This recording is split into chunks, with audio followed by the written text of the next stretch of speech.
Will you all just shut the fuck up and listen to me? I'm trying to make a fucking point. God damn.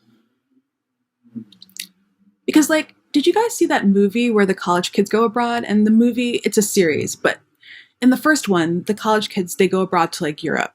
They're, like, doing that with a backpack and, like, drinking and weed and hanging out.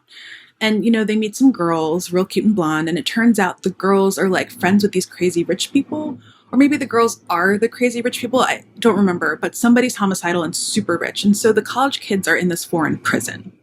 And it is filled with rich people that have, like, these, like, killing people fetishes and fucking people up fetishes and, like, really weird stuff. And everything's all brown and bloody and everyone's dirty and screaming and the college kids are all crying and scared because they hadn't been anywhere like that before, you know, shitting themselves. Of course they're scared. But it's weird because nobody thinks about how all the crazy rich people got into that, you know? You don't just have a whole hobby about torturing people on accident. You don't just fall into that shit casually, you know? Like, you don't build your whole life around brutality by mistake. You have to want that. You have to plan that. And people don't think about that, but I think about that. My mind works different. And in the movie, the college kids are sold to the crazy rich people and the rich people kill them in intense and brutal ways. And that's basically the movie.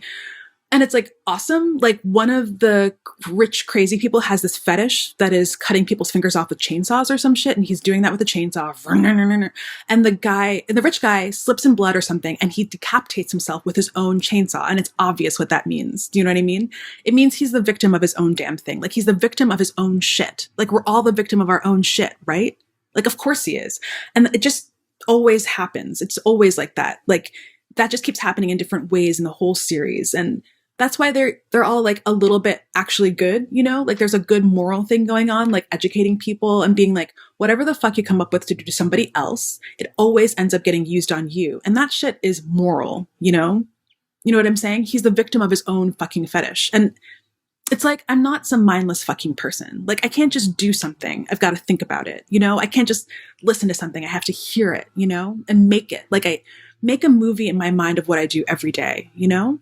I make a movie in my mind of what I do every single day. Like, I hear my music underneath me and I know my function in it. And, like, I'm not just doing what I'm doing. I know what I'm doing. You know what I mean? Like, I can see it clear as fucking day, the movie that I make in my head of what I'm doing.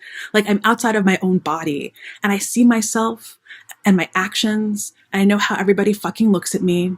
And I know what everybody fucking thinks about me. Like, they don't even realize how thoroughly I understand every single fucking thought in all their heads. Like, I'm making the movie, motherfucker. I know what you're fucking thinking, and I know what you're fucking seeing because I'm in control of all of it. Of all of it. So, like, yeah, I know. I fucking know. I know I'm not the hero of my movie. I'm making the motherfucking movie, so this is my fucking movie. So I understand I'm not the hero of my movie. I'm fucking aware.